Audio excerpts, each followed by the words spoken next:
Hi friends, నేను పొలం దగ్గరికి వచ్చాను. ఇంటికి వెళ్ళే టైం అయింది. మా ఆవును కూడా తీసుకొచ్చాను. ఇదిగోండి మా పొలం మొత్తం నాటైపోయింది. వెళ్ళే టైం అయింది కదా, ఇప్పుడు వెళ్ళే టైం అయింది కాబట్టి మా ఆవును తీసుకెళ్ళడానికి వచ్చాము. ఇదిగోండి మా ఆవు చూస్తుంది, చూడండి. చూస్తుంది, నన్నే చూస్తుంది, చూడండి. అంతా చుట్టుకుంది ఫ్రెండ్స్, అంతా తీసేస్తున్నాను. చూస్తుంది. దీన్ని బురదలో నుండి తీసుకెళ్ళాలి ఈరోజు.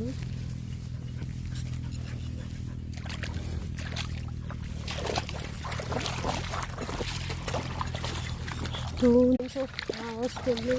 ఇక్కడ ఫుల్గా వర్షం కొట్టింది. ఫుల్గా వాటర్, మడికట్లోకి ఫుల్గా వాటర్ వచ్చేసాయి. వాళ్ళు దున్నారు కూడా. ఆ పక్క పొలం